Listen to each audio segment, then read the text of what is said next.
Bureaucracy is also completely corrupt. చిన్న పర్మిషన్కి పోతే IAS ఆఫీసర్లు లేకపోతే చిన్న కింద అధికారులు దోచుక తింటా ఉన్నారు. ఎవడబ్బ సొమ్మని చెప్పని వాళ్ళు దోచుక తింటున్నారు.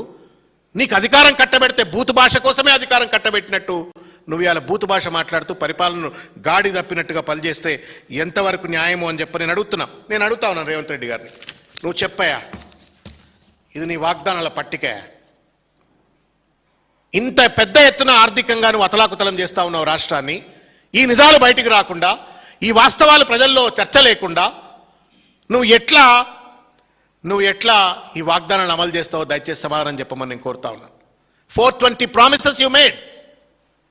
ఈ 420 వాగ్దానాలు అమలు చేయమంటే నేను అమలు చేయాలి, నీకు బూతులు ఇస్తా అంటున్నావు, సొల్లు వాగుడు ఇస్తా అంటున్నావు, పోలీస్ కేసులు ఇస్తా అంటున్నావు. ఇది ఎట్లా న్యాయమవుతుంది?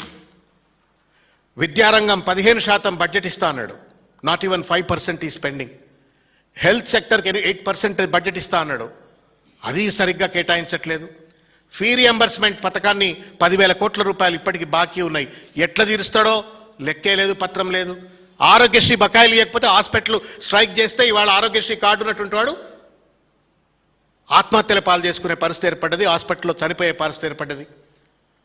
రైతు భరోసా లేదు, రైతు బీమా లేదు, రైతు బోనస్ లేదు, రైతు పండించిన పంటకు కొనుగోళ్లు సక్రమంగా లేవు, కంటి వెలుగు పథకము లేదు, పెన్షనర్స్కు 4,000 రూపాయలు లేవు, నిరుద్యోగ భృతి లేదు, జాబ్ క్యాలెండర్ లేదు, 2 లక్షల ఉద్యోగాలు లేవు. ఆఖరికి కేసీఆర్ గారు మానవత్వంతో ఇచ్చిన బాలింతలకు ఇచ్చే కేసీఆర్ కిట్టు లేదు. ఇవన్నీ చేయకుండా 3 నెలల్లో 22,000 కోట్ల రూపాయల డెఫిసిట్, ఫిస్కల్ డెఫిసిట్ ఉన్న రాష్ట్రం ఫ్యూచర్ సిటీ కడతారట. మనం పేపర్లలో ఫ్రంట్ పేజ్ న్యూస్ వేద్దాం. ఫ్యూచర్ సిటీ అనగానే front page news, Musi project revival అనగానే front page news, metro rail taken over by the state government. వా, 12,000 కోట్ల రూపాయలు అప్పు పెట్టిండు. ఎవడు కట్టాలా, ఎట్లా కట్టాలా? స్లోగనీరింగ్ కోసం రేవంత్ రెడ్డి ముఖ్యమంత్రి అయిందా, లేదు కన్స్ట్రక్టివ్ గవర్నెన్స్ కోసం రేవంత్ రెడ్డి ముఖ్యమంత్రి అయిందా? ఈ కాంగ్రెస్ ప్రభుత్వం అధికారంలోకి వచ్చిందా? సమాధానం చెప్పాలని చెప్పి నేను కోరుతా ఉన్నాను. కాబట్టి ఇట్లా మోసం చేయటం నమ్మక ద్రోహం, దగా, నయవంచన. కాబట్టి నేను తెలంగాణ సమాజానికి నేను విజ్ఞప్తి చేస్తా ఉన్నా, బూతు మాటల ఒరవడిలో మనం కొట్టుకపోవద్దు. ఈ బూతు పంచాంగానికి చరమగీతం పాడాలంటే, రాష్ట్రం మళ్ళా ఆర్థికంగా మళ్ళా ఒక గాడి తప్పకుండా ఉండాలంటే వీళ్ళని ఎక్కడ పడితే అక్కడ గల్లలు బట్టి నిలదీయాలని చెప్పి నేను కోరుతాను. ధన్యవాదాలు. Thank you.